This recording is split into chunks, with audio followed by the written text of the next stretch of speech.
ইন্ডিয়াতে বৈশা বৈশা মোদির সাথে কন্টাক্ট করিয়া বাংলাদেশের ঘরবাড়ি নষ্ট করতেছেন ইন্ডিয়ার ফানি দিয়া। আপনি যত ধরনের গেমই খেলেন কোনো লাভ হইব না। এই যে ইন্ডিয়া ফলাই গেছেন গা, আপনি কি বাচ্চা যাবেন গা? বাঁচতে পারবেন না। আপনি যে বাংলাদেশের নিজের হাতে মানুষের খুন করে লাইছেন, আপনার নামে তো অনেক কমপ্লেন। বাংলাদেশের নিজের হাতে মানুষের খুন করে লাইছেন, আপনার নামে তো অনেক কমপ্লেন বাইর হইছে। প্রত্যেকটা হত্যাকাণ্ডের বিচার ইন্ডিয়া থেকে দৈরাইন না খুব কঠিন ভাবে আপনারে করইব। খালাম্মা, আপনি নিজের হাতে মানুষের খুন করে আপনি গুম করে লাইছেন, প্রত্যেকটার বিচার এমন ভাবে আপনারে করা হইব এন্দুরের গাতা পাইবেন না ফলনের লাইগা। ফেরাউনের কিন্তু এই দুনিয়াতে অনেক শক্তি ছিল নাই, তো আপনিও কিন্তু ফেরাউনের কাতারে কিন্তু ফইরা গেছেন। ভালো থাকবেন। বাংলার জনগণ আপনারা অতি শীঘ্রই আনতেছে বাংলাদেশে, আইনা কঠিন ভাবে বিচার করা হবে।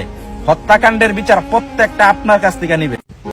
মোদির সাথে চক্রান্ত করে আমার দেশটাকে ডুবানোর চিন্তা করতেছেন আপনি। কাজটা মোড়েও করতেছেন না ভালো। তবে আপনাকে দেশে এনেই বিচার করা হবে, জনগণের সামনে আয়না ঘরের ভিতরে রাখা হবে, বুঝেছেন? চিন্তা রাখবেন মাথায়, জনগণ সব কিছু পারে, বুঝছেন?